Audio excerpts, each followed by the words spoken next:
Hello everyone and welcome to the very last class in the C# 103 online live class series. Today, your lead instructor, as always, Mr. Nelson LeCay Nelson. Hey. Joining Nelson, I love it, as his trusty sidekick. Trusty sidekick, nice. We've got Gavin. Sidekick. You want to take lead today? You want the wheel? You want to impress us? You want to drive? No. drive. I was just. It's the yellow and orange and green aren't really a good combo with ginger hair. Anyhow. Okay, Robin, we'll come up with other colors. So, all right. And with that, what are we doing for this last class? It's not a party today, Nelson. It's not a party? No, we got work to do. Well, today we're going to be writing some code. Does that mean people get to follow along with you?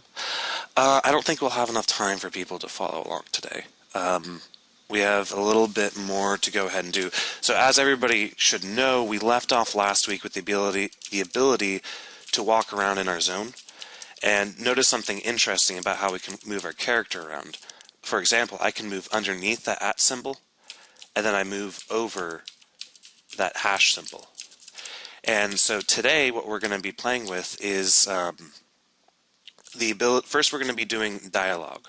We're going to want to be able to walk over a tile and get another state pushed on to where we can move through a dialogue tree and potentially have a variety of different actions happen when we move through the dialogue. So yeah. All right. Cool. Apparently Wolf's money eats his hash. I saw that. It sounds like it should make sense.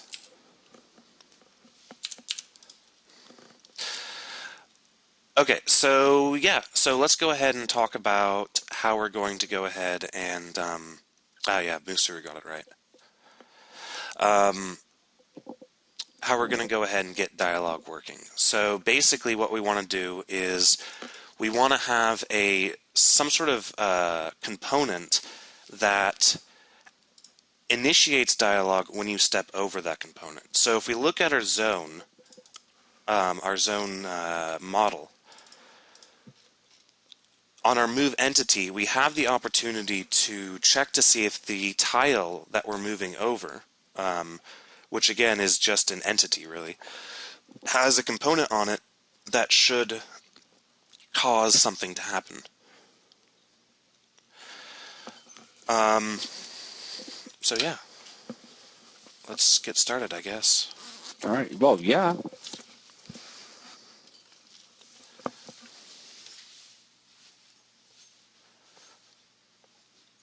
Is this the moment of Zen contemplation? Or what? This is the moment of getting my coat off, and apparently Frederick funded the problem. Okay, so yeah, let's go ahead and start off with an interface that's going to be used for, and I don't have ReSharper installed, so I don't know why I tried to create an interface that way. I'm going to go ahead and create an iEntity entrance component. And the iEntity entrance component is going to do two things. First of all, it's going to allow an entity to prevent another entity from moving inside of it. And then second of all, it's going to allow for additional logic to happen when an entity does move onto another entity. So first of all, I'm going to make it a public interface, and then I'm going to say write a method on it called bool can enter entity, bring in the namespace. So I just brought in using game.model. And then a void enter method that takes in an entity and does that. And it's very nice not having to deal with the difference between references and pointers, or constness. So yeah, so we have our iEntity entrance component.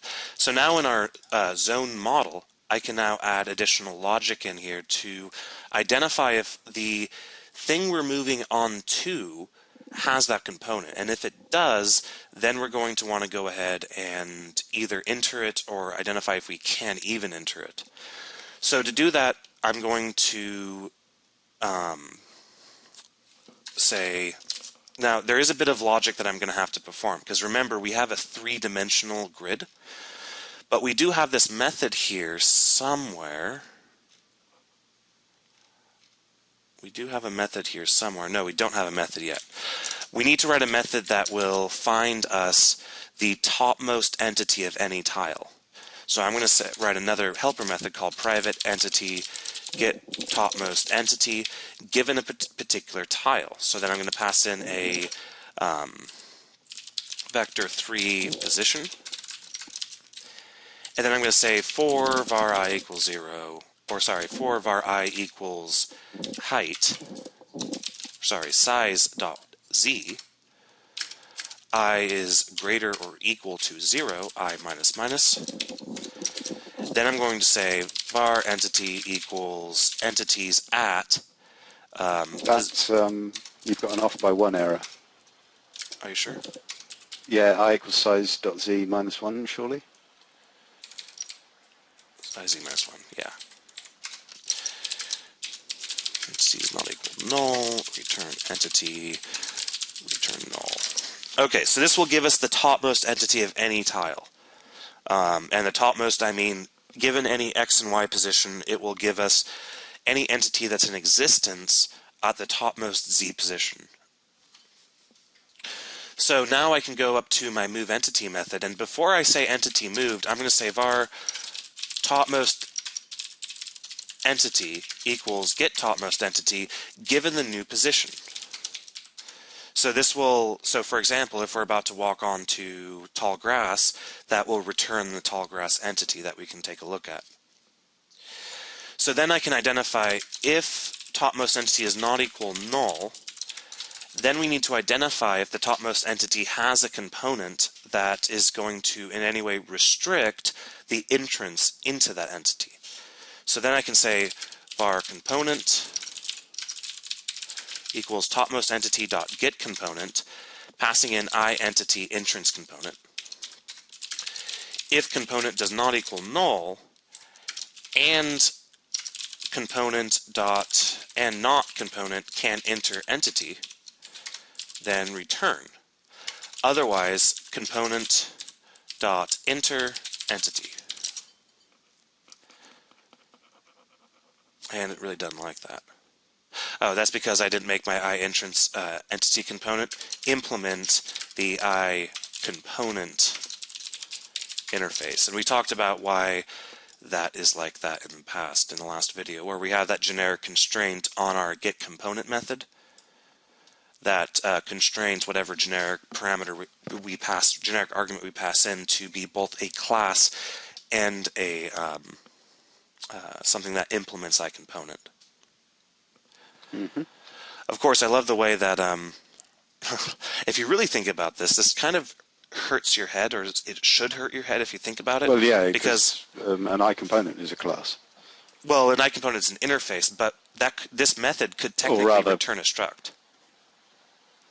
Yeah, because as long as if you have a struct that implements I component, and we try to get it through an interface, we will get a boxed struct. So the whole class versus struct thing in C# is really strange.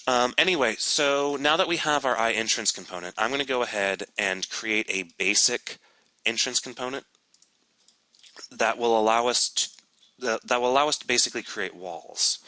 So I'm going to create a constant entrance component. And the reason I call it constant is because it's going to take in as the constructor parameter whether or not it will let any entity through. So this will be an I entity entrance component. I'll go ahead and implement its members. Actually, what I'm going to do is I'm going to have it inherit from component, the component base type, and implement the I entity entrance component. That way we don't have to redefine our parent property. So now I'm going to go ahead in the constructor, take in a bool can enter, which will simply set a private field, private read-only field, and it'll simply return that regardless of what entity was passed in. So now, given the code that we just written, we should be able to create walls within our program. So we can test that out by jumping down to where we construct our zone, and I could go ahead and say var wall equals new entity, wall.add component, new constant entrance component, can enter set to false, and then wall.position, and let's just set it to, I don't know, 550. Now if we add that to our zone, add entity wall, and run our code, oh, notice how I didn't give it a sprite component? So it's not actually able to be shown. But the interesting thing about that is it should still prevent me from entering. And it actually does, kind of, but then it throws an exception. The reason it throws an exception is because it's dumb. Oh, derp. No, I'm dumb.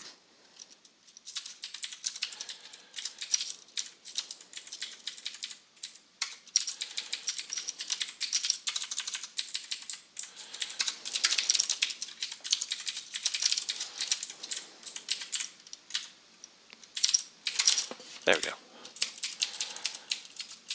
So, see, I still can't enter that tile, even though it's not being rendered. And of course, it's not being rendered because I don't have a sprite component attached to it.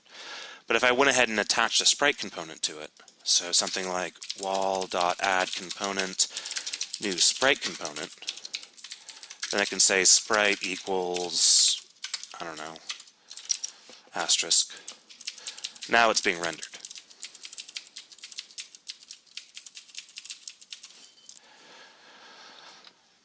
All right, so how's everybody feeling about the code so far? Could you just probably flip over and show the newly reordered section? Yeah. Well, it's this bit right here, and the problem was... Yeah, it's just you changed the order of it, but it wasn't on screen for very long, so... Your exception is bad, Segfault.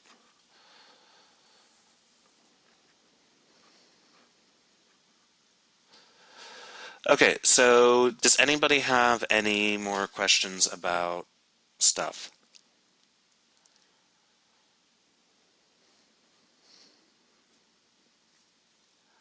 Uh-oh. Yeah, actual real ones, not just messing around, so cool.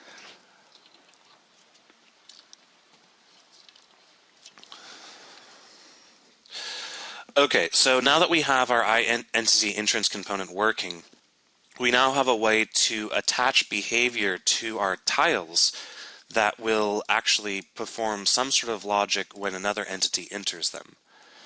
So what I want to do first of all is implement our basic dialog system. So I'm going to start off with a basic structure for our dialog system. So I'm going to write an interface called iDialog, for example, and then I'm going to add another interface called iDialog, and wow, what's the name for this part? Uh-oh.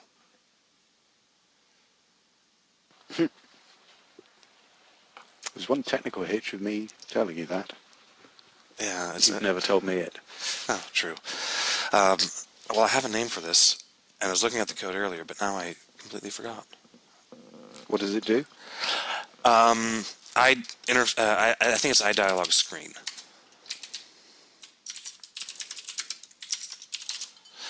Okay, so our iDialog basically has a public iDialog screen first screen property, and that's it.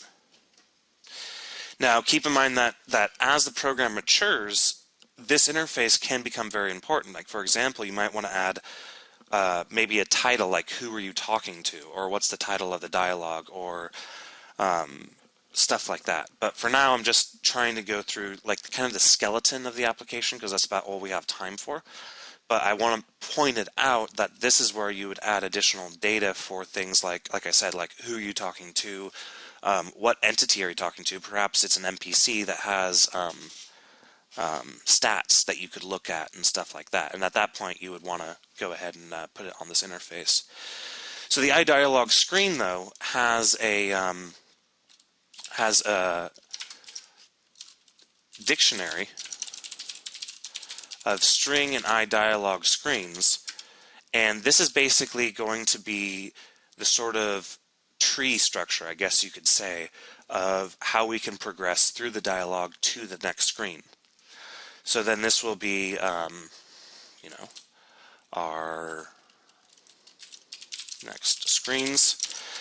We'll have a void enter screen method that takes in an entity.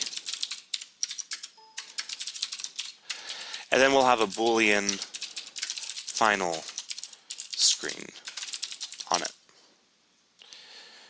And of course, this will be a property. And the final screen Boolean indicates finality in what respect? Well, that it doesn't have another screen after it, or yes, or that it's okay. So basically, it just means that there isn't anywhere to go afterwards. Right. And I probably shouldn't have made this a dictionary. I probably should make this an iLookup. Now keep in mind that we already talked about the iLookup class or interface, and it's really just a way to, or sorry, we don't need an iLookup. Do we need an iLookup? Yeah, we can get it. Well, sorry. I'm going back to a dictionary for now. We don't have the time to write another more generic immutable interface for representing dictionaries right now. So here's our iDialog and our iDialog screens. And what we're going to want to do,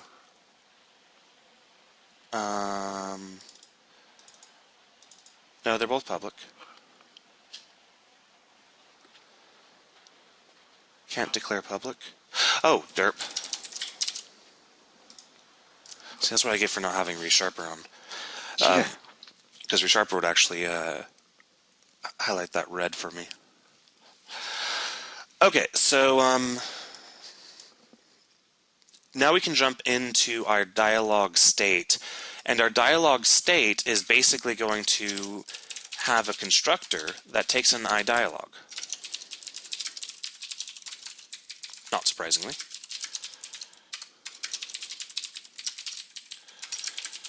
And we won't go ahead and implement this quite yet because there's a few other things that we're going to have to do. We're going to need a concrete implementation of our dialog, and we're going to need a component that will push on dialog when an entity is entered. Now, for that component, this is starting to get a little bit more complex as far as components go. I will be writing a generic dialog component, but keep in mind that what you would really want to do in a real game is you would want to have components that push on dialog would probably need custom logic per instance, because you don't want the person to be able to continuously enter dialog every time he runs over a square, or you might want that dialog to change. So keep in mind that the components aren't supposed to be very generic. They can be very generic, but they can also be very specific to a specific tile or entity that you have in the system. And that's going to be... I'm envisaging this very much in the same way as any conversation that you have with any NPC, where you've got options 1, 2, and 3, and then it's a tree of dialogue options, yes? Yeah. Cool. I just... But I wanted to point out that it can be used for other purposes. I'm going to be adding a dialog component.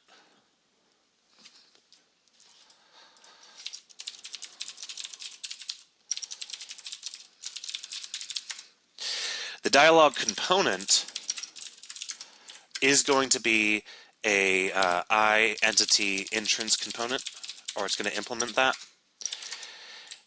And then, well, of course, it's going to inherit from the base component type as well. So that's, we don't have that. Can enter will always return true. Now, the enter method is going to be interesting. We're going to expand on that a little bit later. But for now, our iDialog component is going to take in a dialog as a constructor parameter.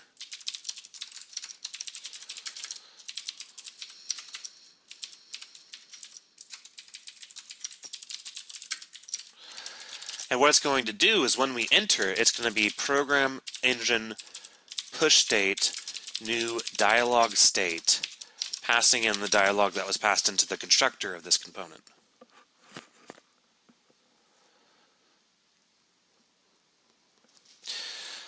So now what we have to do is go ahead and implement a concrete implementation of Dialog. And I'm going to make a concrete implementation that's fairly straightforward right now. So in our model, I'm going to create a basic dialog.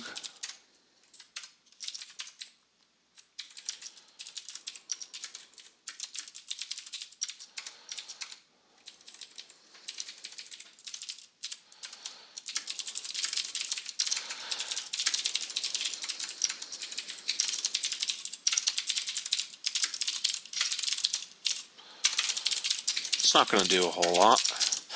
Then I'm going to make our dialog screen.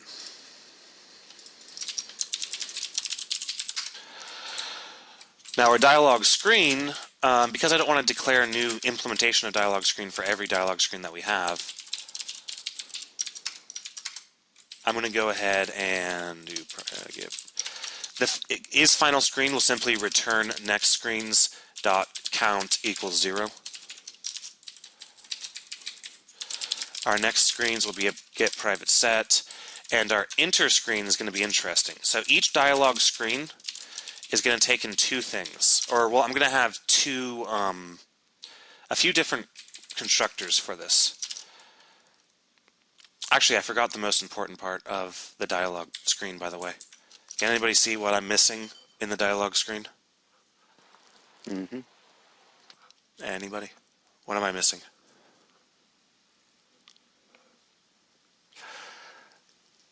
Yeah, Sar got it. I'm missing the dialog. So I'm going to go ahead and add a string dialog to it. So now in each one of our dialog screens, we'll have a bit of text that's associated with it. Wolf, we mean by dialogue in this case, we mean literally what the message is in the screen.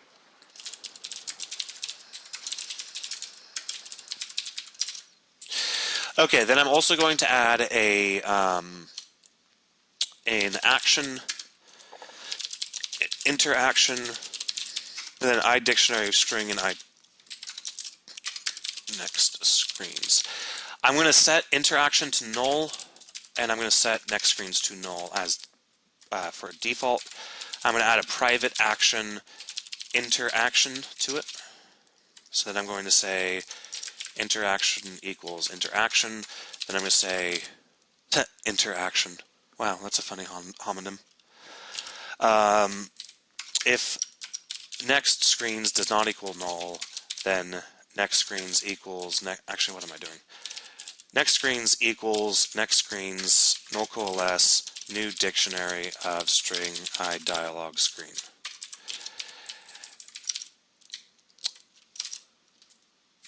I can't help feeling that a less confusing name for your string would be text. Yeah, I could do that. Or similar. I'll change that in a sec. So then I'm going to say if interaction does not equal null, then interaction entity, which means I actually need to pass in an entity into the generic parameter of the action delegate. Okay, so then I'm going to change the dialog to text.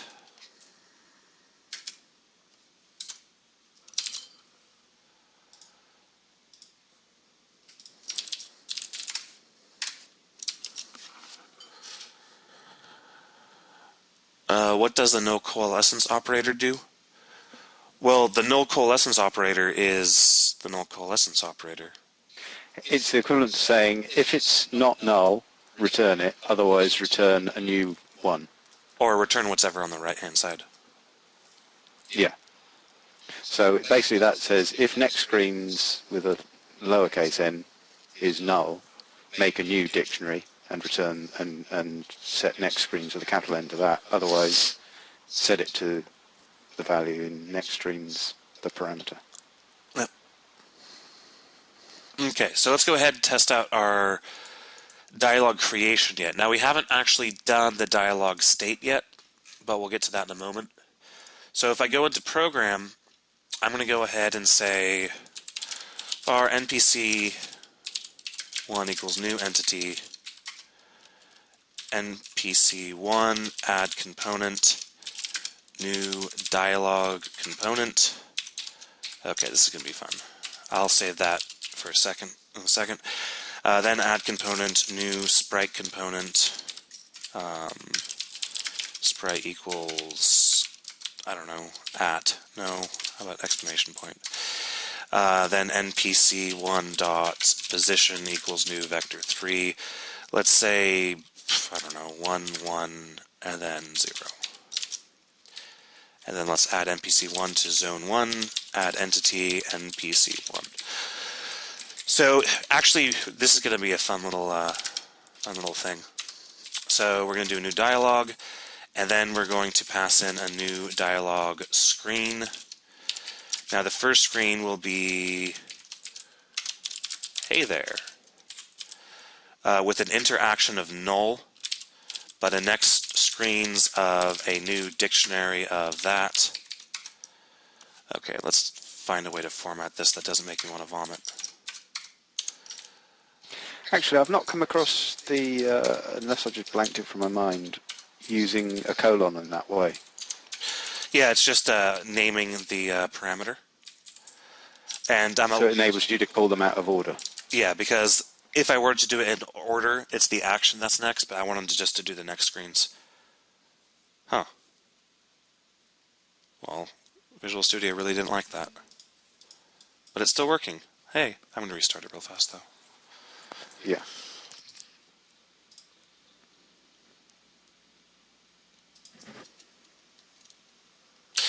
Okay, so then inside of here, we could do a new dialog screen, or sorry, a new option 1, new dialog screen, whoa, with an action of console write line action 1. And this is where level editors become very important.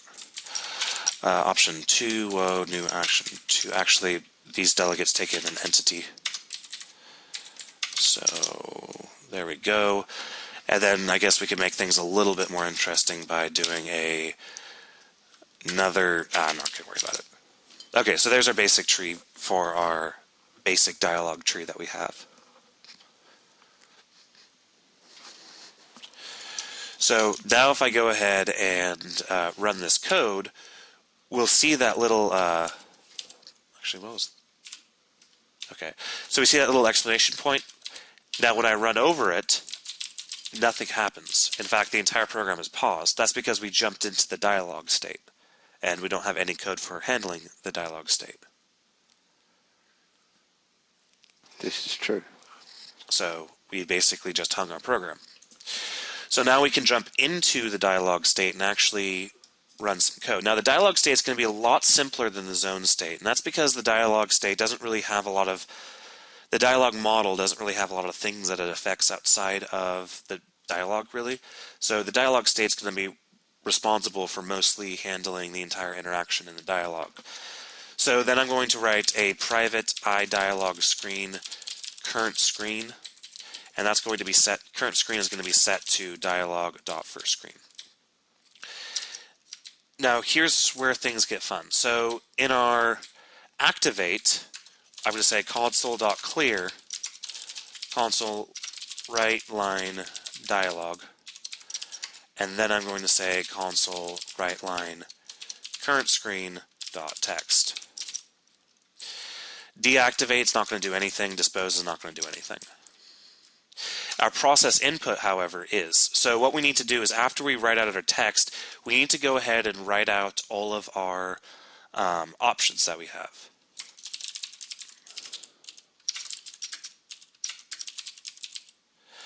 Now the first thing we need to do is, this is going to be interesting.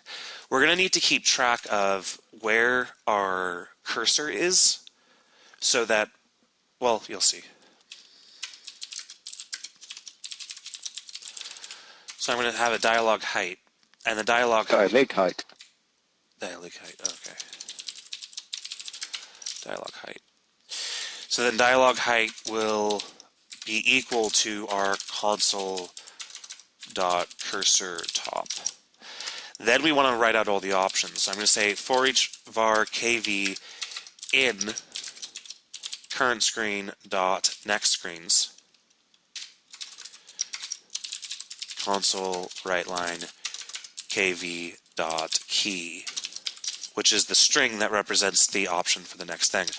Otherwise, though, we're going to have if current screen dot final screen, then console write line exit dialog.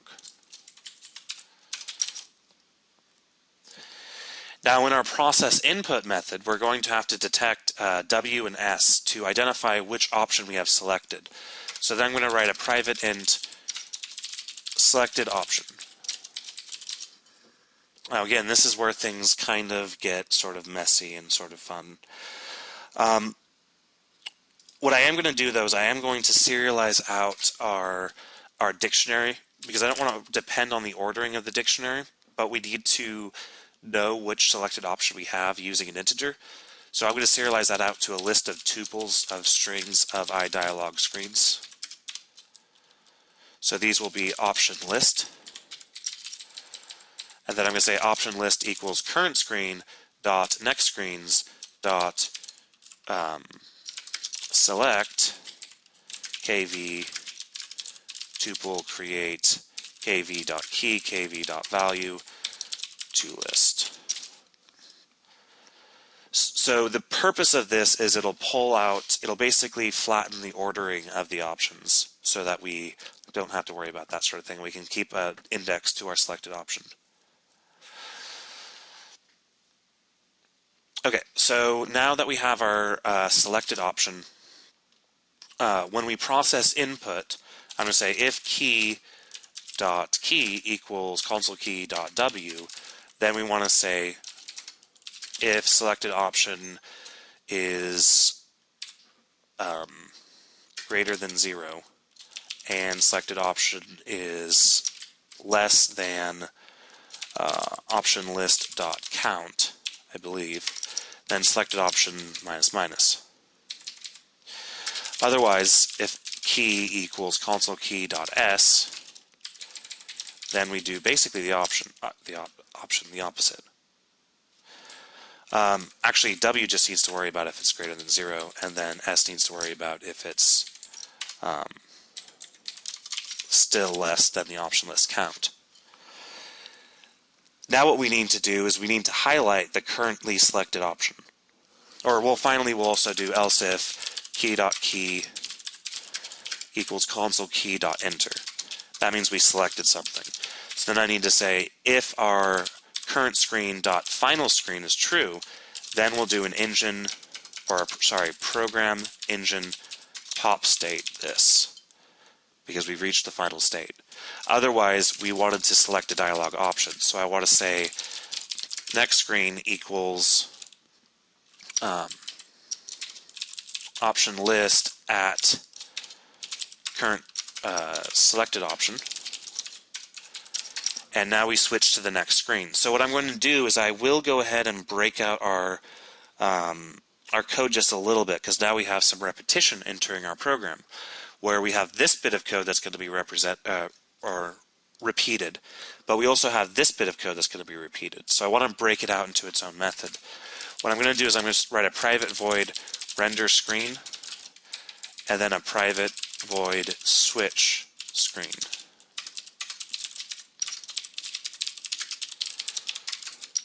So the switch screen will essentially do what we did in our constructor,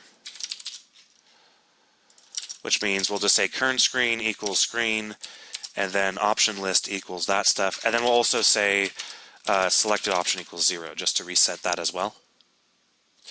So now to write switch screen in terms or our constructor in terms of switch screen, now I can say switch screen dialog first screen. So that cleans that up a little bit. And then over here we can say switch screen next screen. So that cleans that up a little bit. And it really doesn't like it. because I was supposed to do item 2. Okay, so then we need to also write our render screen method, which will basically just be this. So on activation, we render the screen. When we switch the screen, during the states being active, we go ahead and render the screen as well. So the last bit that we need to figure out, though, is how to select the current option and to represent that graphically. So what I'm going to do on the render screen here is I will go ahead and say if I'm going to say var index equals 0,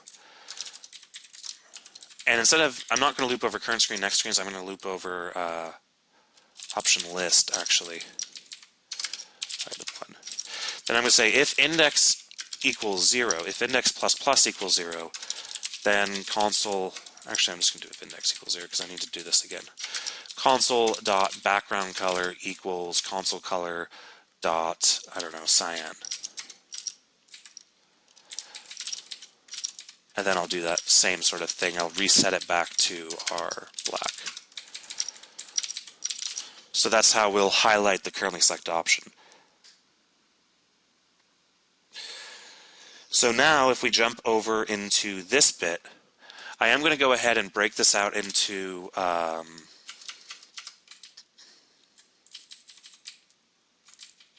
actually, what I'm going to do first, at the top of this method, I'm going to unhighlight the current option, which is going to be a matter of setting console.background color equals console color black, console set cursor position to 0, and then this is where we need to do our dialog height, because remember, our dialog height is set to the height of how our text got rendered to the console screen, which means our options are always going to be after our dialog height. So I'm going to set it to dialog height plus selected option. And then I'm going to say console right line option list selected option dot item 1. So what this will do is this will recolor the selected option as with a black background. And then after that, we're going to go ahead and do the opposite.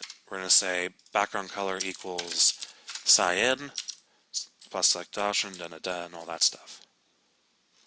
I was wondering about that because obviously you're only calling render screen when the enter button is hit.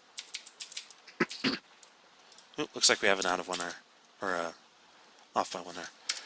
Right, and then this.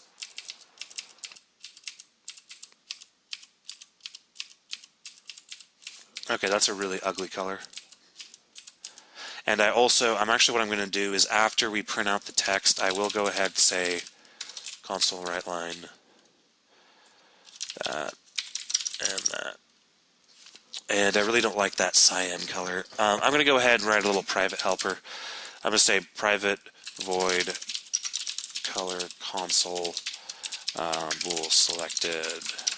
If selected, then console foreground color equals console color black. Console background color equals console color Light grey? wait a sec, is segfault leaving? Some sort of grey? Yeah. I think segfault's leaving. No, it's Segfault. He couldn't handle my code.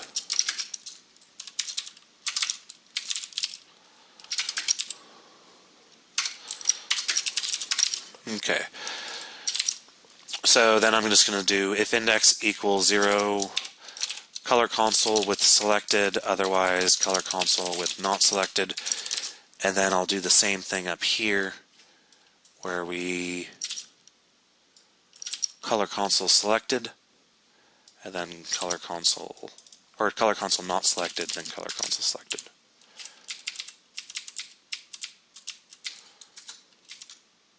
Awesome. And then it also failed again because I have another off by one error, it seems.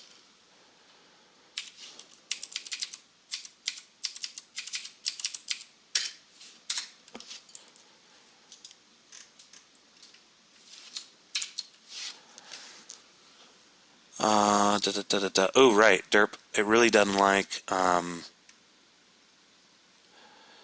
if it doesn't have anything. So what I'm going to have to do is I'm going to say if option list dot count equals 0, or does not equal 0.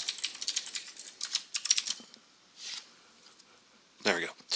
And then finally, I also want the exit dialog button to be colored. So I'm going to say color console true, color console false.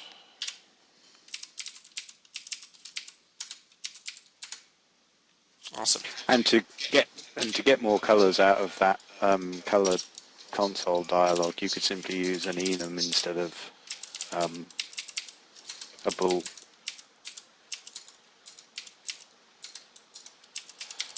Right. Yeah, there's a variety of ways of doing that. The next thing I want to do is I want to go ahead and have space also act as the enter key. And then finally what I'm going to need to do is when we switch to the next screen, I want to invoke the action. So after all of this, I'll just say current screen dot enter screen and then entity. Now we don't actually have a reference to the entity that entered for the dialog screen in the first place.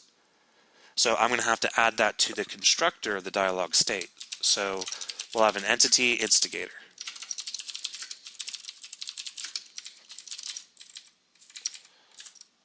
Instigator.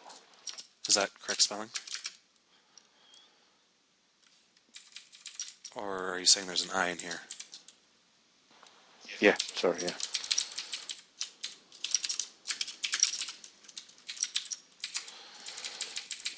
Otherwise it sounds like some sort of high-speed crocodile. The new instigator. Just add water. So then we'll pass in the instigator into the enter screen, which means now we'll have an exception on our dialog component, meaning I have to pass in the instigator the entity that resulted in the dialog being displayed.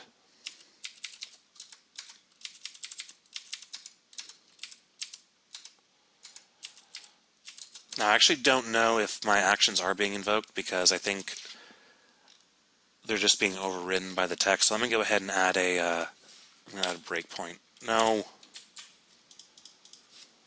There you go. Yep. Our actions do get invoked.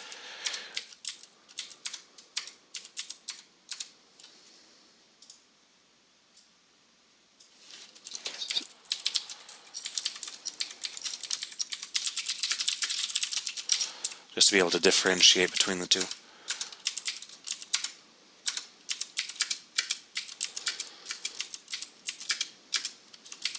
Well, why don't you go ahead and make option 1, would you like some points or something? Well, yeah, well, I'm going to be adding in an inventory to the system, and then I'm going to have the dialog add some stuff to the inventory.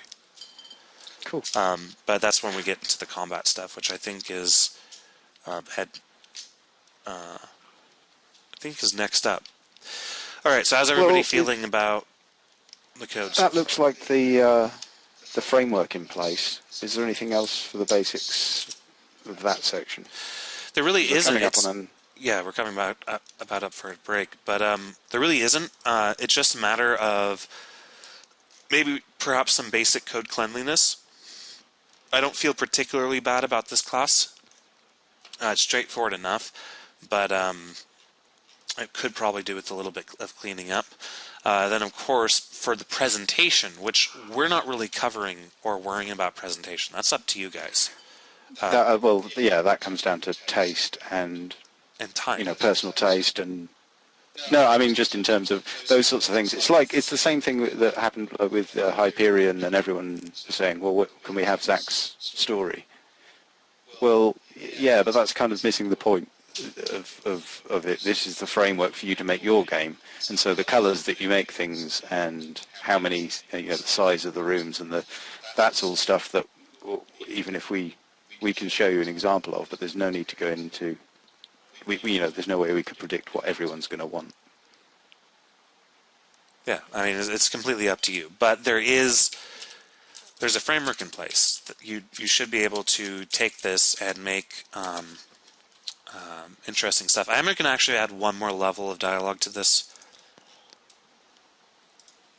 just because that's how I would test it personally. Yeah, yeah.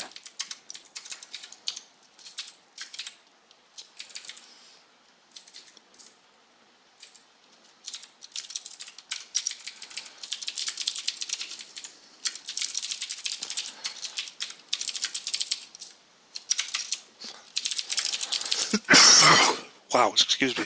That came out of nowhere. Perfect. I'm sorry, I probably just killed everybody's ears. Apologize. I'm still a little bit stuffy from last week.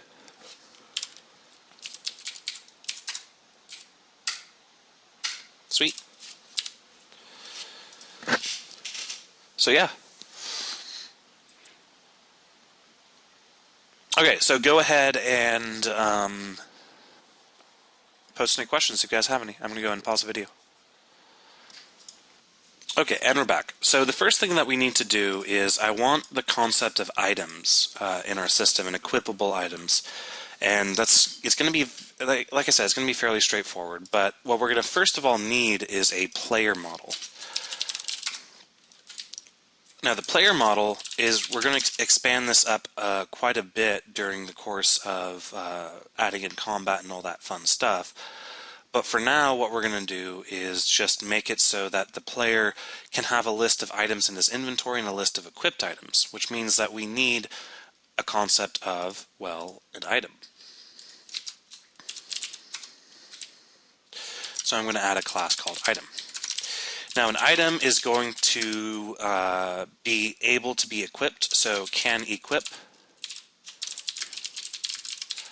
Actually, what I wanted to do was create an interface out of this first, so let's back up real quick. So an item can be equipped or can be used. So bool equip and can equip, can use. Now, an equipped item is going to be able to allow us to modify damage coming into a player. So it's mainly going to be used for armor and stuff like that. But because we're not building out the combat system quite yet, I'm not going to add those in. But I will add or I won't add a use either, because a use will return damage that will be applied to the mob that we're going to be handling. Now, we don't have time to handle things like having an item be able to target multiple enemies or alternatively target yourself. So currently the combat will only be one-on-one. To expand on that concept, what you would do is that you would have a concept of targeting, maybe through an enumeration, identifying if a item can be applied to yourself, applied to your party, or applied to other things like that. So, yeah, so then we'll have our item, or our item class, which will really just be a basic implementation. Oh, of course, our items need a name as well.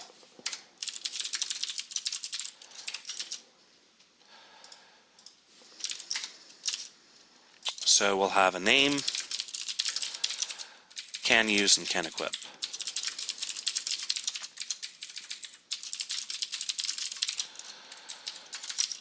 And currently we'll just have a public item string name, bool can equip, bool can use.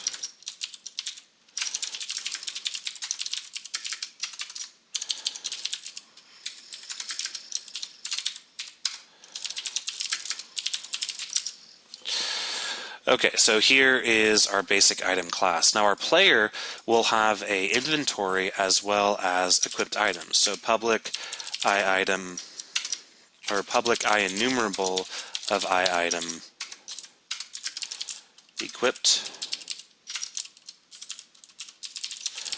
items.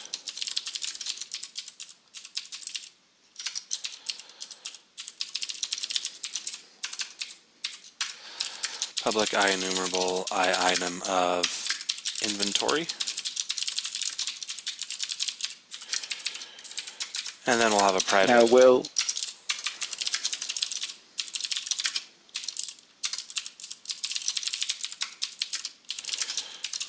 what? Will items remain in the inventory when they're equipped? Nope. Or will let you move them? They'll be moved.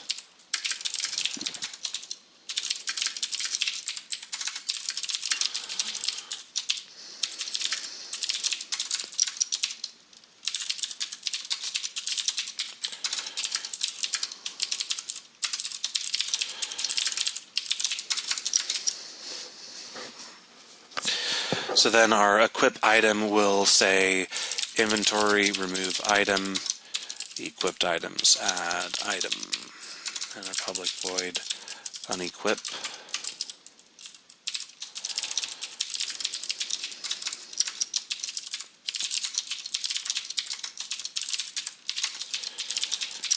Okay, so it's basically just a way to represent a list of equipped items and an inventory at the moment. So we're not dealing with HP or anything like that currently.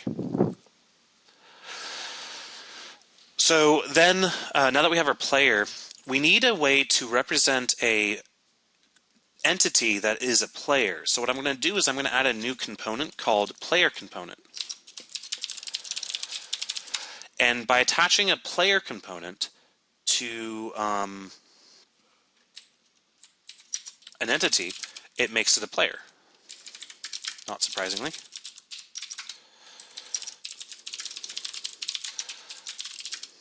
So that's how the rest of the system will be able to retrieve the player model from given an entity. So then what I'm going to do, now that we have our player component, in the program.cs, I'm going to jump into our player and add a player component to it. So player, add component, new player component, and I'm going to pass in a new player into that component. Pardon? Well, I'm going to add a component to our player entity called player component that simply wraps our player model. So that way our other tiles can identify if an entity that moved into it is a player or not and retrieve information about the player. Right. Mm-hmm. So now we're going to want to go ahead and I said I wanted to build out the inventory screen. But first I want to go ahead and on our dialog component, I'm going to go ahead and just remove all these options. I'm not going to worry about having options because this is just going to be really straightforward. It's just going to have one screen that says have this item, and it's going to have an action of get component player component dot player, which I don't actually, I set that to a private field for some reason.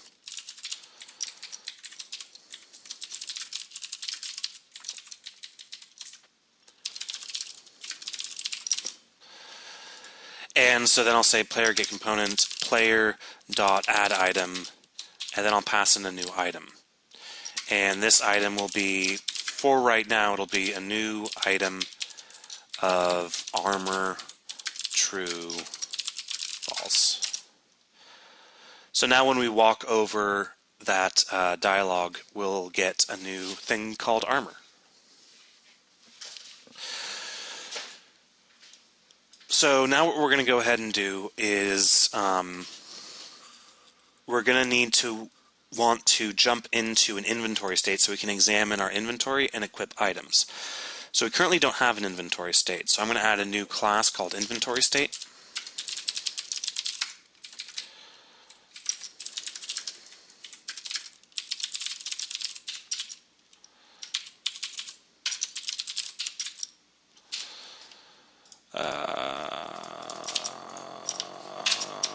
There we go. That will be a representation of our inventory. So the inventory state is going to take in a player model,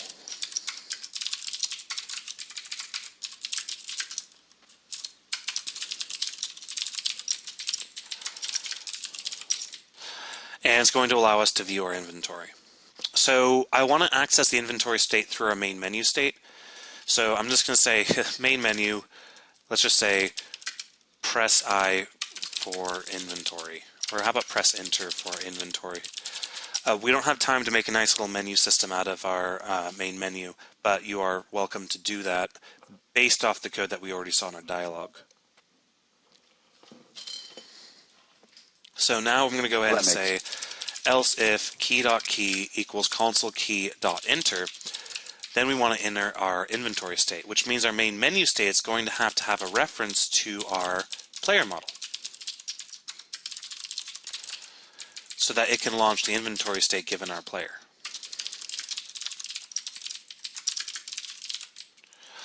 So then, else if it's enter, then program engine push state, new inventory state, passing in our player model that was given to the main menu state by its constructor. And then I might as well just make this complete, or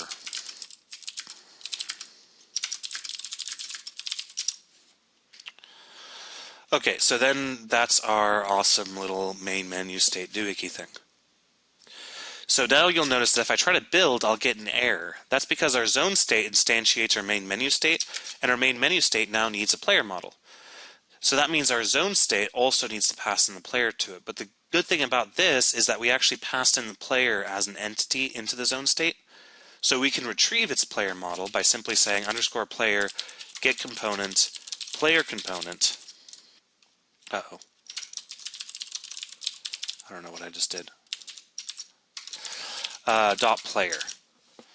So we'll reach into our player entity, we'll grab his player component, and then we'll grab his player model out of that. Does everybody understand the difference between the player entity and the player model, and understand the necessity of the player component?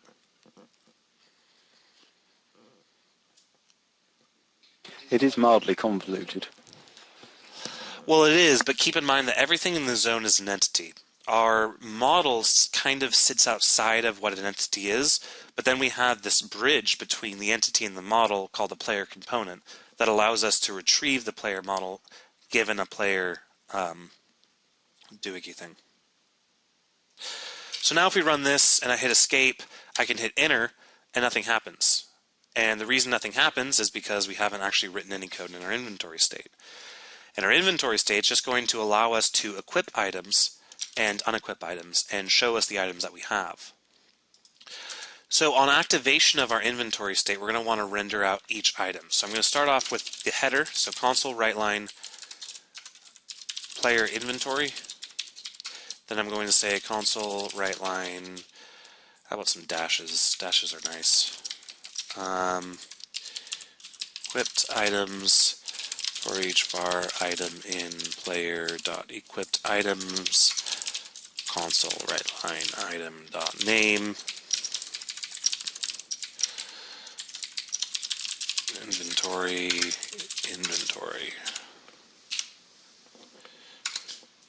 Oh, and I forgot to clear out the screen. Then I also want to say if on the process input, if we press escape, then I want program engine pop state this.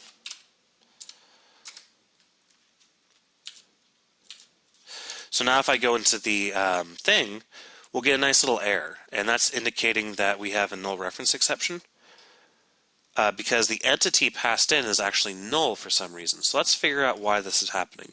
If I go up the call stack, we'll see that the entity passed into the enter screen is null. So the instigator of the dialog state is null. So the instigator is set in the constructor. So let's jump back a little bit further and see how that became null. And you'll notice that our entity was indeed passed in, and our entity instigator was indeed set. Do you guys see the problem? Who sees this problem? I see the problem. Do you guys see the problem? Go. Yes. You've got lines in the wrong order. The problem is that I never set the instigator field before I set switch screen. When I say switch screen, then things happen, and the instigator was never set to the player. So now if I move the instigator above the switch screen, then we shouldn't get that error.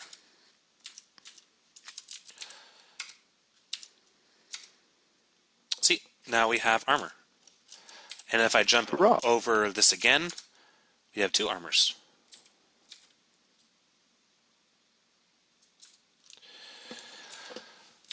Okay, so what I am going to go ahead and do is our so this is going to get a little bit fun. This is basically just going to be some ugly boilerplatey code to get our ability to move up and down the screen. I'm actually going to go ahead and remove the distinction between equipped items and unequipped items. I'm going to represent that a little bit differently graphically to make our task a little bit easier. So an equipped item is going to have a little star next to it. And our unequipped items are not. Then I'm going to take the activate method. I'm going to break it out into a private void render method, which will simply re-render the entire screen. And again, this is just to simplify our code. Then what I'm going to need to do is, see, this is where things are going to get a little bit fun and a little bit messy and a little bit annoying. And this is where some code refactoring would be in order, but I'm not going to worry about that right now. So private int selected item. So then our selected item, I'm going to say var item index equals 0 if item index equals selected item. Then I'm going to write another method for colorization. Could you not just copy and paste the one you've got? That's what I'm going to do. Now we're already seeing, see, this is what should be going through your mind right now. Unfortunately, I don't have the time to really spend breaking everything out into little modules, but you should start to notice a lot of code, especially in regards to console input and output, that could be broken up into utility classes that would significantly reduce the amount of code that we've had to write. Okay, so then if item index equals selected item, then render it out selected.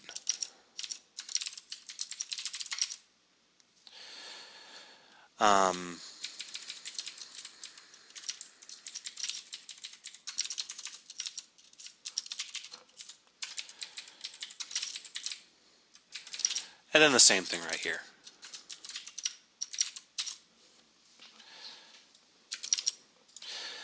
So not pretty, but it should serve the purpose of this.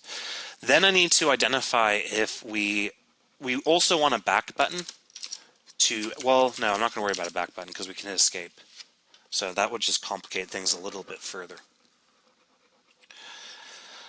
So then we're going to have to, in our process input, I'm going to say else if key.key equals console key.w or key.key equals console key.s. Then I'm going to say if, actually I shouldn't really have, well yeah, I'm going to go and say var equipped count player equipped items dot count, var inventory count equals player inventory dot count, var total item count equals equip count plus inventory count. I'm actually going to move this out into the top. Honestly, that's probably the best way to go about that. So then if we hit W, that means we need to say if selected item is smaller than 0, or sorry, is greater than 0, then selected item minus minus, else if key.key equals console key.s, if selected item is smaller than total item count minus 1, then selected item plus plus. Then finally at the end of this we'll do a re-render. So now if I go into the inventory, nothing happens, except for it looks like an exception may have, actually just nothing happened. So now if I get a couple items and go back into the inventory, I can now select items. Okay, so let's go ahead and work on the equip. So what I'm going to go ahead and do is else if key.key equals console key.space, then we have two things that might happen. We are either equipping an item or unequipping an item. And the way we can tell is we can say if selected item is smaller than equip count, that means that we have selected an item out of the equip list. Why? Because we're basically combining two different lists. The selected item... Oh, you're just writing them as one list. Right. So that means we have to do some transformation on our indices. So then I can go ahead and say var item to unequip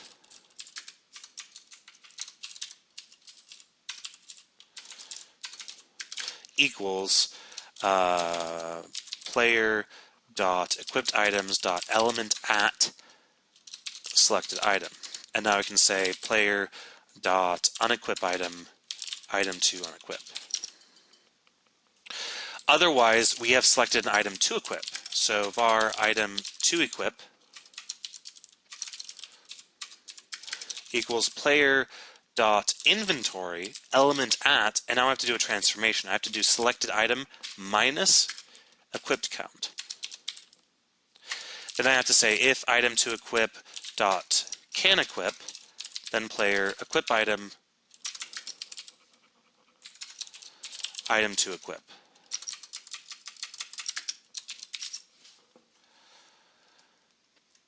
And so now if I run this again, let's get an item, jump into our thing, and so notice how we can now select our armor.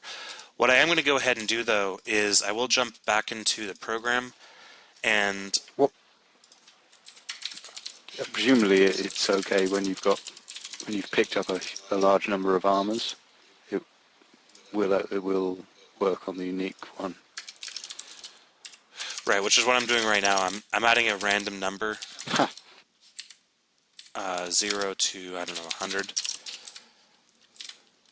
so that we can identify each individual armor.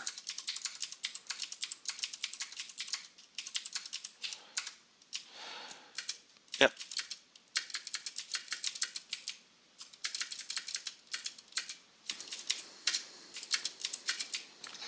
Cool.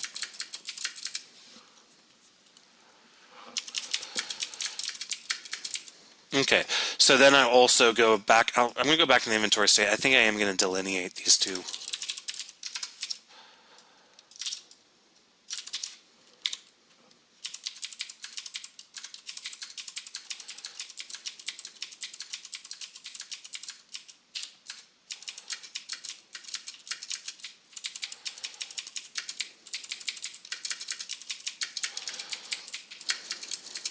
Alrighty.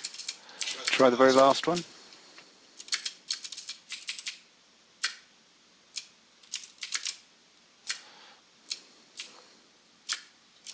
Cool.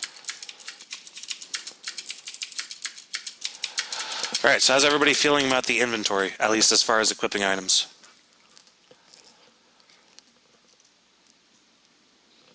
Nice.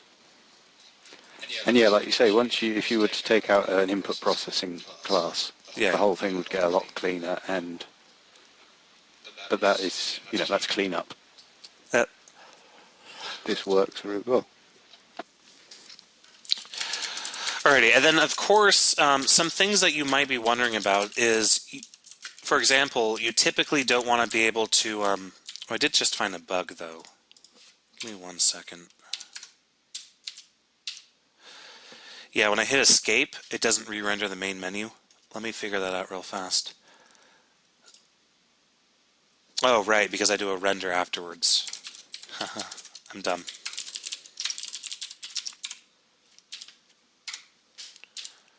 There we go. So there's a lot of other things that you might want to actually...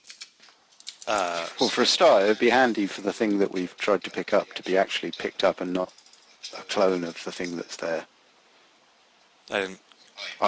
We pick up the armor once. We shouldn't be able to pick it up again because we've picked it up. Right. Then, it should disappear from the ground. Well, that's a facet of the dialogue. What you would want to do is have. That's what I was talking about. The more complicated. Well, you see, I would say it was a facet of the item class, i.e. the fact that it should be able to, any item when you pick it up, you don't expect it still to be where it was. Oh, right. But what's going on right here is that explanation point is actually an NPC that's handing us a new instantiation of an item. So Okay. every time I walk But over, still, no, then he shouldn't have necessarily infinite armor. right. So that's why I'm saying it should be a facet of the dialogue. So the dialogue screen should, or the dialogue class or instantiation right here should keep track of if it's already handed out that armor, which you could easily represent in code. Yeah. But also a few other things is you don't want Well, a person. You what? Well, yeah. See, normally the more logical way to do that, really, in terms of a more finished game, would be to give the NPC an inventory, Sure. because then he can actually give you items out of his inventory, and you're making use of the inventory to deal with whether the item's available or not. Right, and that's going to be an aspect of the barter state, which I'm going to ask people to implement for homework. But for MMOs, for example, you wouldn't want that, because keep in mind that an MMO you should have 10 different players should be able to pick up the same item from the NPC, but they shouldn't be able to pick it up twice. So it's dependent on what you're trying to do. But yeah, and also you might want to add additional constraints. Like, for example, in your inventory state, you might want to add it, or even in as far as your player, you might want to add some code into the player model that says, okay, you can only have one helmet equipped, you can only have one armor equipped, you can only have two gauntlets equipped, and stuff like that. And this is where you would add that functionality. But Yeah, and things like weight limits and things like that, and right. But again, the whole point of this is to show people sort of a framework with blank spots to add that bit of functionality in. Okay, so the last big thing that I wanted to do today was the combat state. And the combat state, unfortunately, is going to have to be very simplified compared to, kind of how I was planning on having it implemented. But we're going to have to simplify it out a little bit. And again, it's just a matter of, I hope people can sort of see how you can extend this even further. So what I am going to do is we're going to add a new model, and I'm going to call this a combat state, or a combat. It's a new combat model. And a combat is going to take in a player, and it's also going to take in a combat, what I've termed a combat entity for now. And that bit might change in the future. Like, for example, if you wanted to support fighting multiple entities at once, you would take in like a list of these. But because of the additional code complexity and time to write it out, unfortunately, we're just going to have to represent a single combat entity. And the combat entity is basically going to have a string name for now.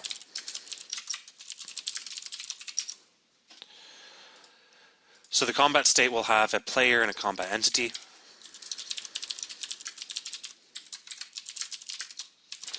they're minions. They're one-hit kills.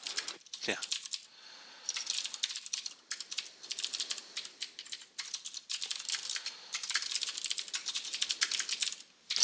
Okay, and the combat will be observable. So there will be a combat observer, or a combat listener.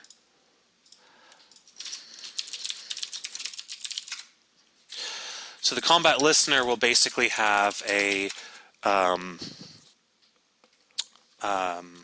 something like a void display message string message, something like that, and then void end combat.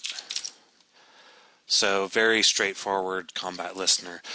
You could certainly make things a little bit more complicated in the future, but for now I'm just keeping things as straightforward as possible to facilitate getting this finished.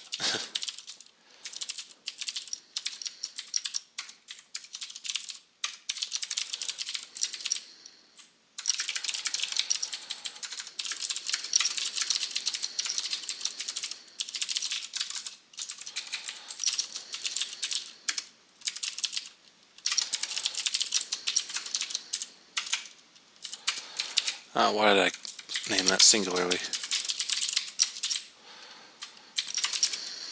Oh, come on.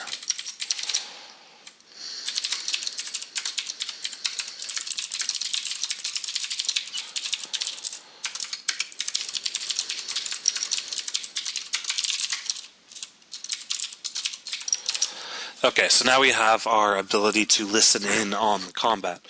So now we can partially implement our combat state by jumping into our combat state, and our combat state is going to take in a public combat model.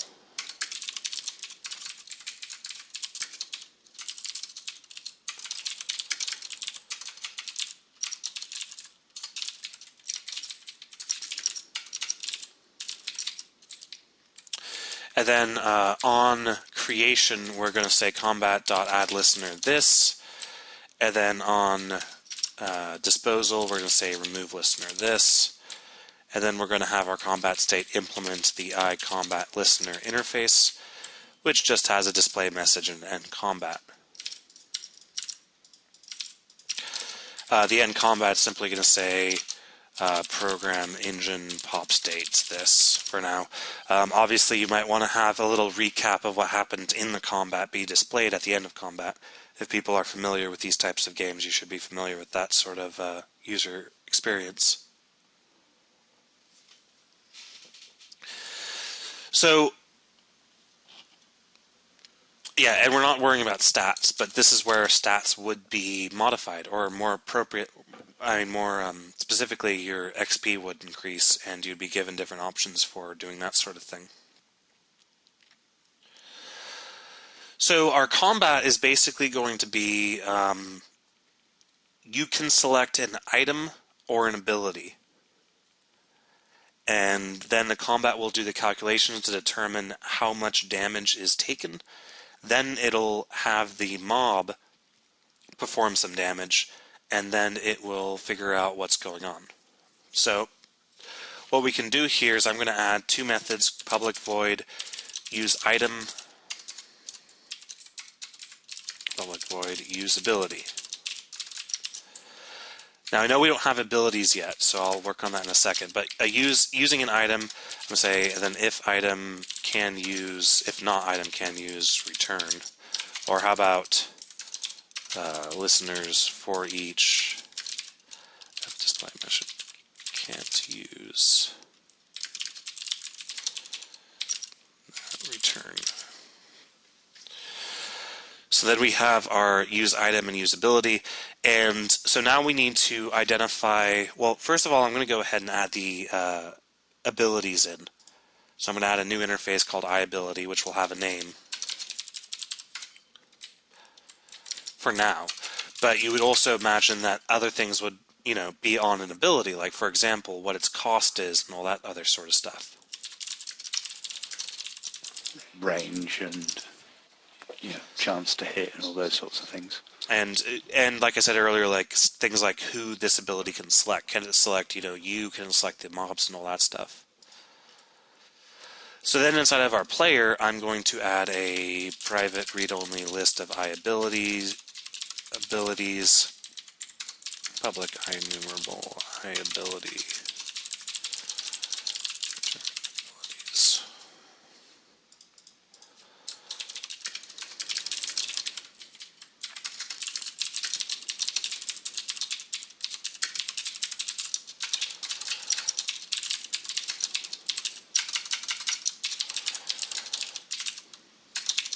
Okay. So then in our combat, we'll have a usability, which takes an iAbility ability. So our state is basically responsible for deciding to use an item or use an ability on the mob. So what we're going to need to do is our combat entity is going to need to be able to calculate how much damage it takes for a particular thing. So actually I'm going to bring this out into an interface as well. iCombat entity, which of course will have a string name with a getter. It's also going to have, the iCombat entity will return damage that it does or can do to a player, as well as a message indicating which sort of ability that it used. So I am going to really quickly create a basic little structure, or a little class that represents the damage that was received from anything. So I'm going to say damage,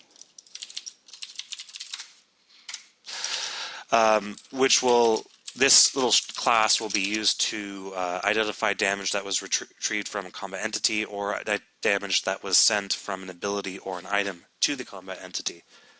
And it'll also be modified by our items that are equipped, or potentially by the items that are equipped by the combat entities. So public damage, I'm going to have a string damage text int damage amount.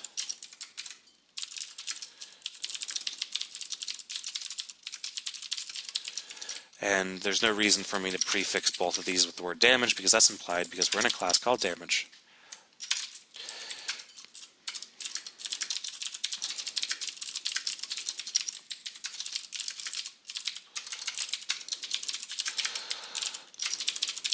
I'm also going to go ahead and create a little helper method called modify amount.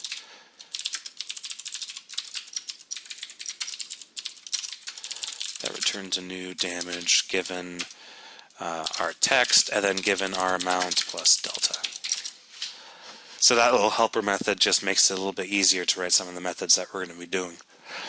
Also keep in mind that this is where you place things like what kind of damage is it. So is it shock damage or fire damage or ice damage or whatever, because obviously that information would be important for a lot of different types of games that you might want to be implementing.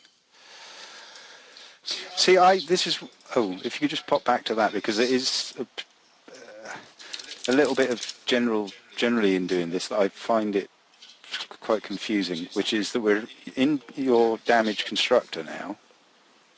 No, in modify amount, sorry. You're returning another one of, it's sort of self-referential. Mm-hmm. Yeah, it's an immutable data structure. Much in the same way that datetime is immutable data structure. So for example, if I say var dt equals datetime.now, and I wanted to say var in future equals dt.add days 20. dt.add days doesn't modify the original date time. It returns a new date time that is representation of this modification. Okay. So it's a very common pattern for immutable data structures. Mm. Would that be a component, adding features like fire, ice, and whatnot? No, not necessarily. It would be a facet of your combat entities. If your combat entities are returning ice damage, then yeah. Or if you had special armor that only blocked out all ice damage, then your item would modify the damage that was incoming. Yeah, you'd need a damage type. Right. Or you wouldn't necessarily need, but a sensible way would be to have a damage type, and then if the damage is of this type, do this, and so forth. Mm-hmm. So that our combat entity will have a get damage method. That is the representation of what item or ability or thing that it decided to do against the player. Which actually I'm going to have just for for completeness, I'll add in a player reference to the getDamage method. Then, of course, we'll also have a takeDamage method and an HP property.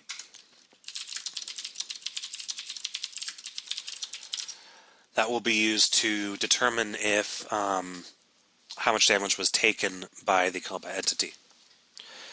And again, by giving the combat entity the responsibility of taking the damage, it can then do its own modification. Like, for example, if you wanted to make a mob that was ice resistant, then its take damage method would identify if the damage type is ice, and then it simply wouldn't make a modification to the HP in that case. So now that we have our iCombat entity, I'm going to go ahead and I'm going to create a basic mob. I'm going to remove the combat entity class, and I'm going to create a basic mob called basic mob, because I'm bad with names, that implements iCombat entity.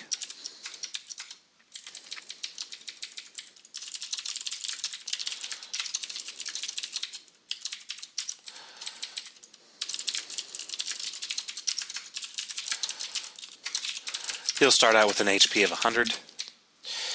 His get damage against a player will always return a new damage of, and of course this could be randomized, this can be whatever sort of calculations you want, but we'll just do, I don't know.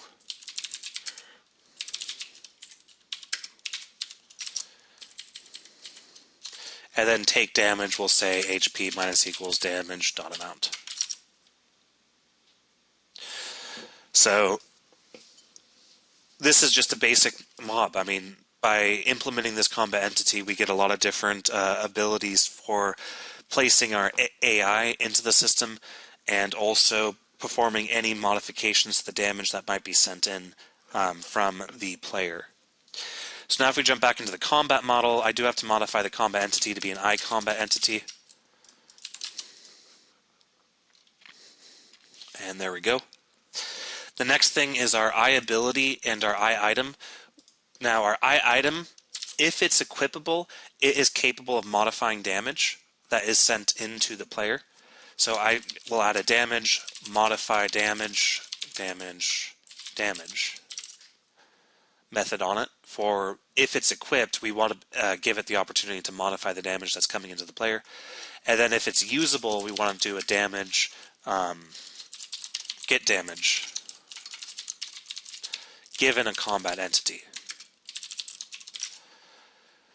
The good thing about doing it this way is it enables you to have things like, swords that boost your dexterity and thus your armor, or vice versa, shields that deal battering damage, or that reflect damage. You can deal with that because you have the ability to, deal with edge cases of things that ordinarily you would equip but not use, and vice versa. Right. And our iAbility will do the same thing, except for our iAbility will just return damage. I'm not going to worry about passive abilities that modify damage right now. But like Gab pointed out, then that would be where you would add it here. So like a passive ability that increased your resistance to something. But because we don't have a concept of passive abilities, I'm not going to worry about that. So also, you would also want, and like I said, again, the iAbility would also have stuff like, well, how many action points does it take away from your player, and so on and so on. And what other criteria you have. Yeah, level requirements, and indeed, the same with damage might well be level dependent on the person, using it. So all those sorts of things are, kind of specific AI or specific game engine for whatever game you decide, however you want to handle your hit points and skills and whatever. Right. So now our item class is no longer complete. So I'm going to go ahead and implement these two. I'm going to go ahead and add in int damage modifier null, int null.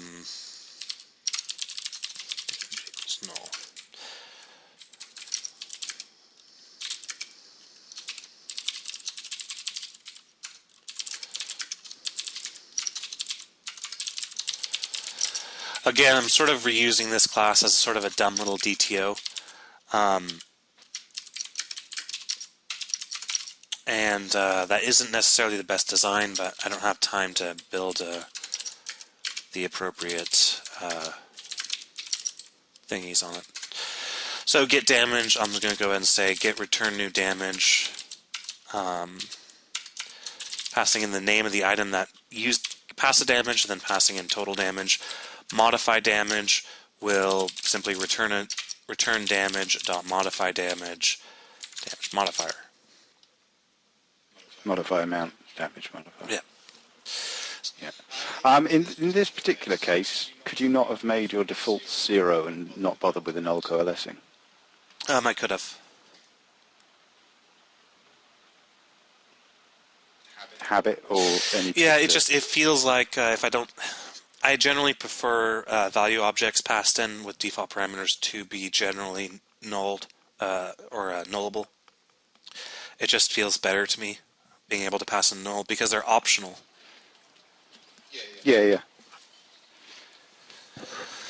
Okay, so now in our program, the armor that the little dude gives us, I want to go ahead and say it has a damage modifier of 5. So that means it'll block 5 damage coming in.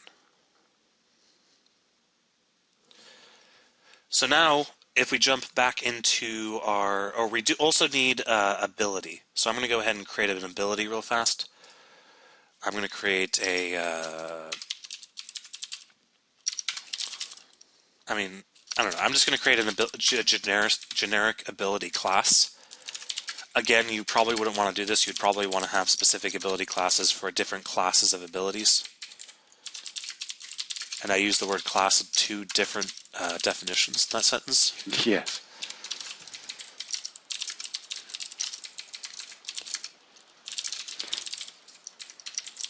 I'm sure you got it. You did type it right, but with your damage modifier being positive, did you remember to make sure that was your negative sign? Oh, yeah, correct? that's a good point. Well, yeah, I'm going to do that at the program level because of the name. Yeah. So damage modifier of -5. So now our ability will do name equals name, damage equals damage, and then our get damage method will simply return new damage, passing in the name of the ability and the damage that's returning. So now I'm going to go ahead and add a few new abilities to our player. So I'm going to say player add, I'm going to take this player class right here and I'm going to alias it out into an object called player model. And I'm going to add an ability, new ability, fireball 10, firestorm 100. There we go. Now our player has 2 abilities and also has the items that are equipable. So the armor that will modify his damage that he takes. So now if I jump into back into our combat, we can now go ahead and implement our use item and usability. So our use item and usability is basically just going to I'm going to implement use item real fast. So the use item, and then I'll factor it out because use item and usability will be slightly similar. So I'm going to do var damage equals item dot get damage given that entity. Then I'm going to say entity dot take damage. If entity dot HP is smaller or equal to 0, then end the combat. Listeners for each end combat. I'm also going to say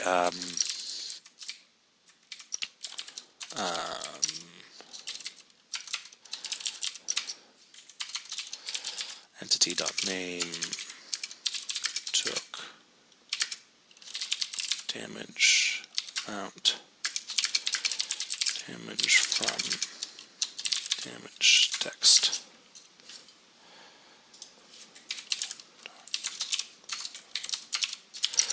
So that will just let all the listeners know that something happened.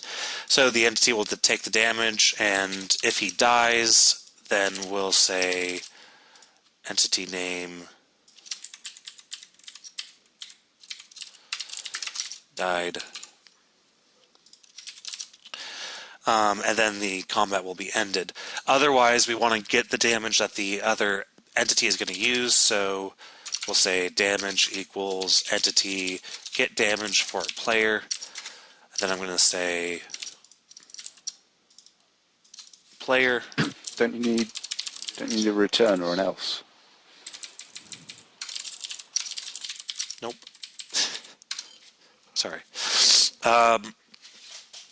So that player took that much damage, and then player dot. Now at this point, we need to go ahead and tell the player to take damage. So I'm going to say player dot take damage, which isn't a method that's been implemented yet, and pass in damage. Now the player model is going to be responsible for looping through all of his equipped items and seeing if they modify the damage that was taken, and if they do, well, modify the damage. So what I'm going to do is say damage equals, let's see if I can write this out right the first time. Equipped items aggregate seed of damage I of I dot modify damage A. I think that's right. So then that will go ahead and have all of the equipped items modify the damage to whatever they want. So now we need a representation of a player HP, so I'm going to do a property called HP on the player.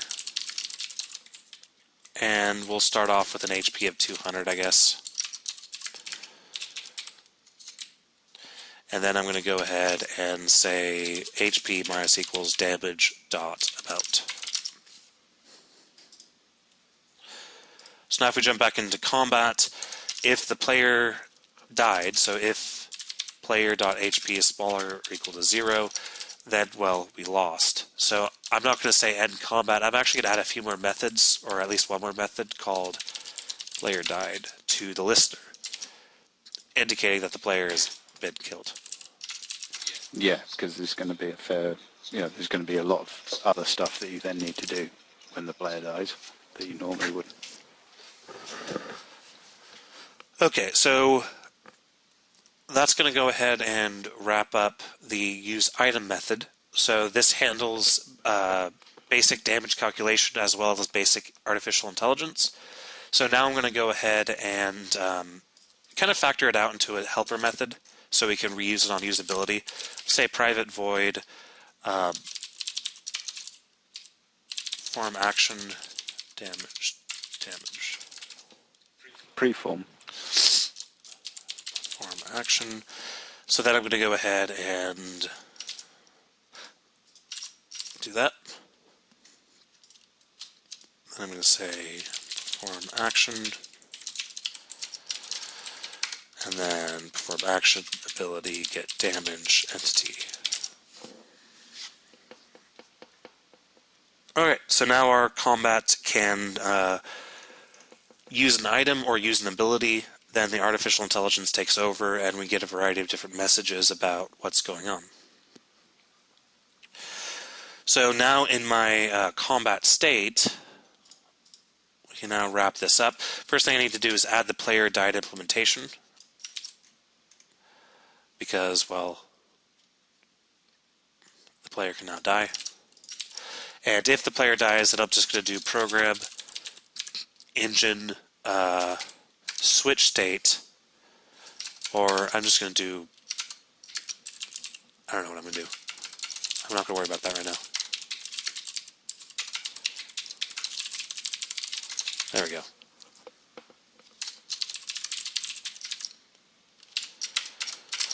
Okay, so actually then I can do engine or program engine quit. Not a very good ending user experience, but you get the idea. Okay, so then on our process input, we're going to need a way to list through all of our abilities and all of our items. I'm going to go ahead and write a render method.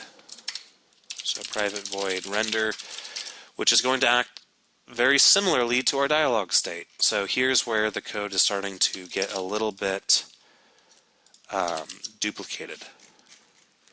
So then we're going to have a private int selected option, which will be the selected item or the selected ability. Our render method will be invoked on activate. Our render method is going to do a console clear. I'm going to do console writeline u HP versus HP.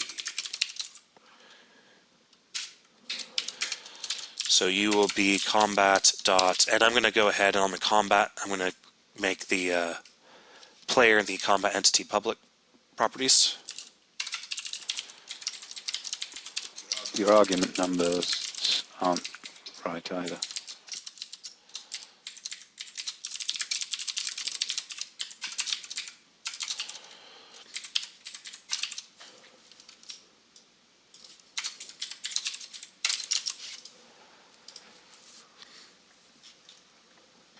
All right.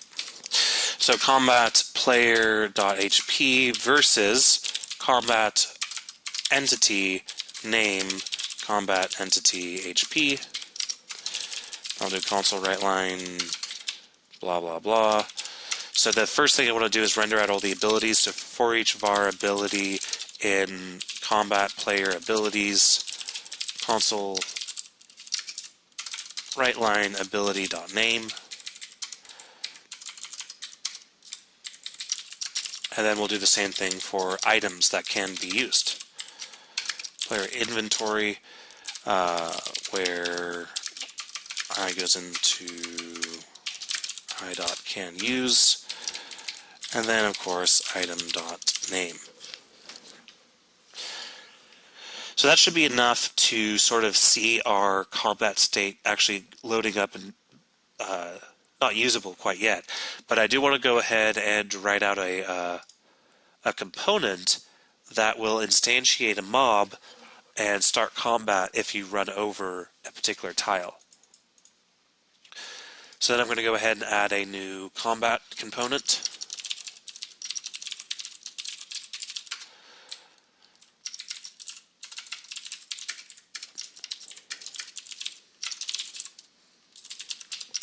Now the combat component is going to take in a func combat factory. Now, also, in addition to that, it also could take in like a likelihood of combat happening. So, for example, you know how these games you can walk through a bunch of tall grass, but there's only a 25% chance that something will pop up. This is where you would put that logic. So I'm going to do a private read-only func of combat factory equals combat factory. Now this is going to be a entity entrance component, and it will be enterable. And if you enter it, then what it's going to do is do program engine push state, do combat state, passing in combat factory being invoked. So now we can go ahead and create tiles that will have combat happen if you run over them. So jumping back into program, I'm going to go ahead and on my tall grass, I'm going to say tall grass add component, new combat component, and I'm going to pass in a factory method that returns a new combat, which of course will take in the player as well as a new basic mob, and that's it.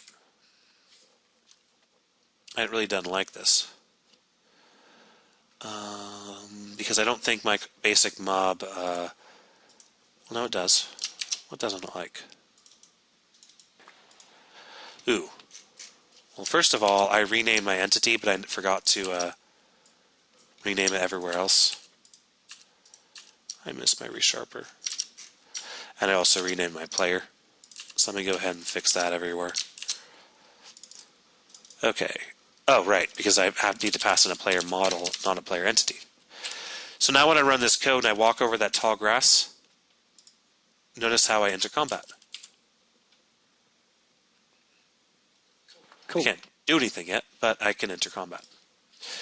So now let's go ahead and make it so I can actually select my abilities and select my items. So I have the selected option right here, and I'm going to basically do the exact same thing that I did with the inventory. So I'm going to say var index equals 0.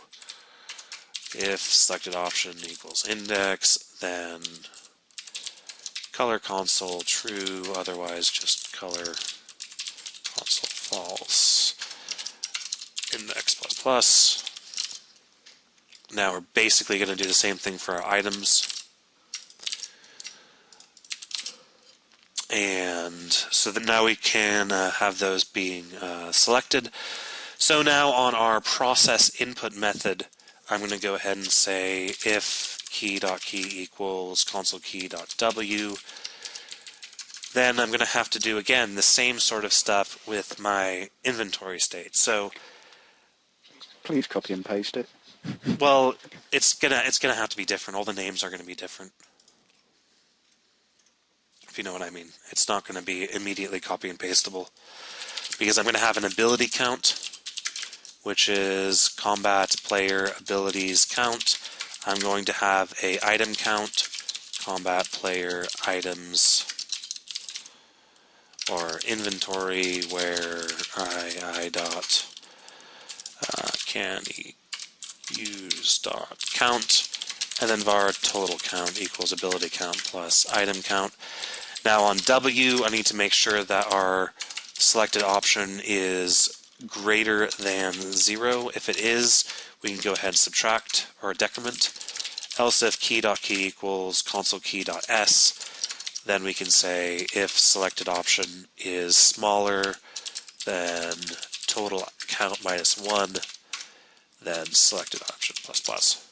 Now I want to go ahead and add a usable item to our player model, and I'm going to do that in program where we instantiate all of our stuff.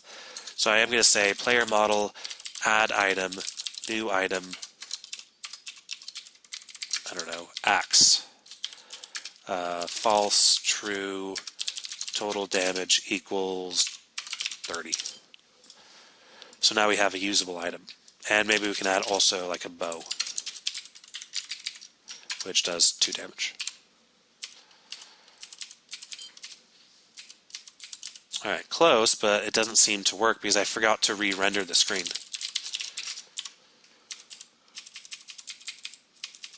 Okay, so now I can select an item, a usable item, or an ability. So now what I want to do is if I hit spacebar,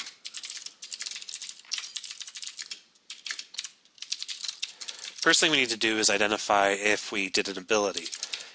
If we did an ability, that means our selected option is smaller than ability count, which means we can simply do combat dot usability, passing in combat player abilities element at selected option. Otherwise, we're going to say combat use item, passing in inventory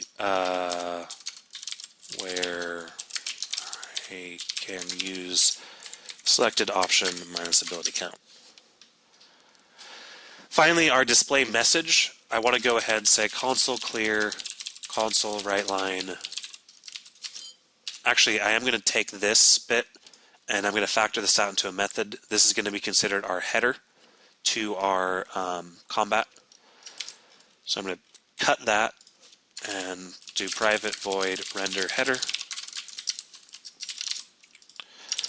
And now I can jump back. On the top of our render, we'll do render header. I'll also move that down as well. Our little bar. So then when we display a message, I want to render out the header. I want to write out the message. Then I want to say write line, press any key, console read key.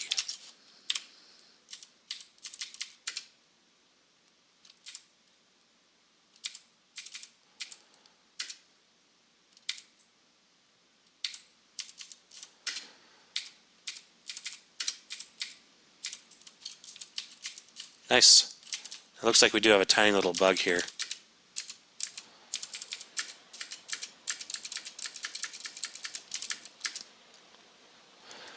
So that says basic mob died, and then we re-render, but see the problem is we re-render, but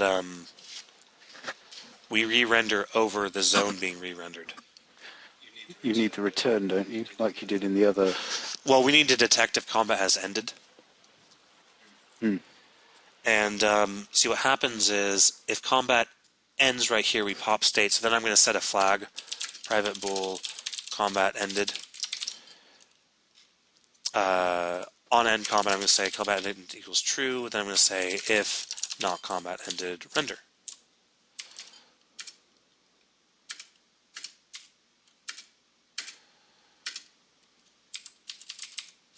Nice. So now if I go ahead and get a bunch of armor,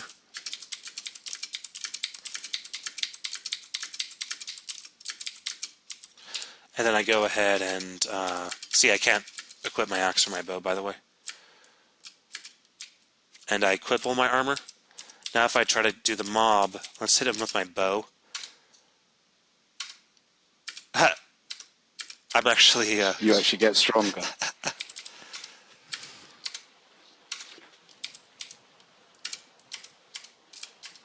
Yeah, I keep on getting stronger because my armor is... It's because you're not doing a min-max check at any point in any of your... Yeah.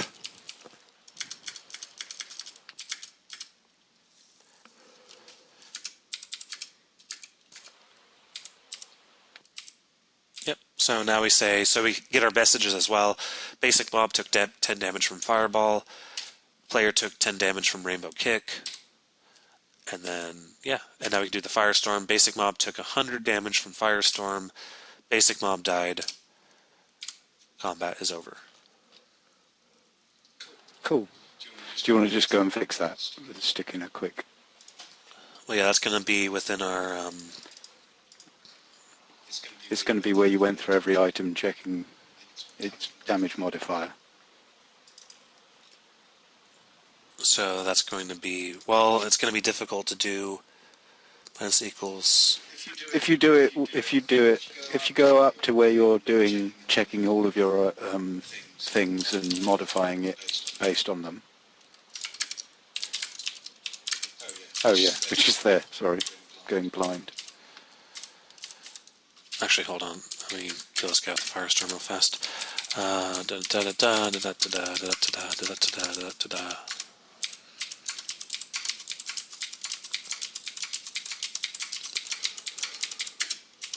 I think that'll probably do it.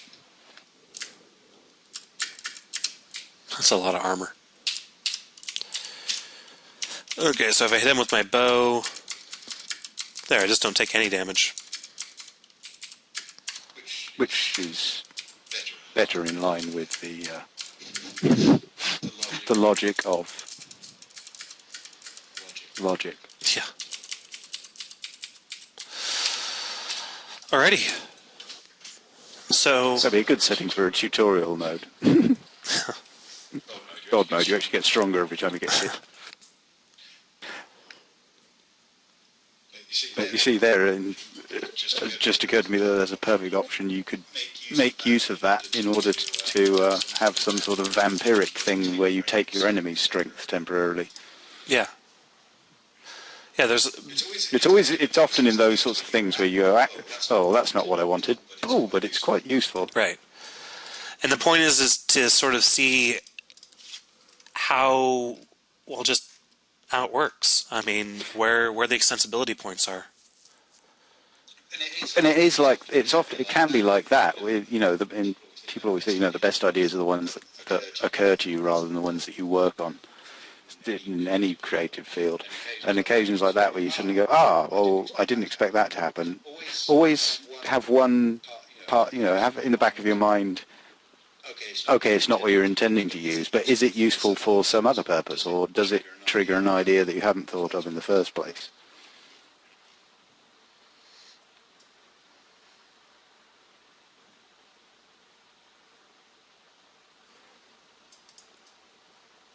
I think Nelson's died. Yeah, I'm going to go ahead and pause the video and see if we have any questions coming in. And we're back. Alrighty, so for homework, I want to see everybody, actually get this stuff written out and working, and, whatever other interesting things you guys might want to add to the game. But I also want to see people implementing a barter state. So allow a component to be added to an entity that brings up a barter state where you can buy and sell items. Now make sure you're going to need to add to the player some sort of concept of currency as well. So just keep that in mind. And yeah, I think that wraps up C# 103. And that barter state quite a lot of the code will be reusable as tweaked parts of the code from the combat state and the inventory state. Right. And related stuff. If you start picking apart what you actually need in terms of bartering, it's a sort of inventory dialogue related thing where two people interact. So it sort of combines parts of each of those three states. Yep. But yeah, so I guess that wraps up the course. Mm-hmm. Is Jason still there? I don't know. To give some final closing ceremony speech. No, I think we're about to head out. So see you guys all later at some point. Indeed. Goodbye to the future people. Yep.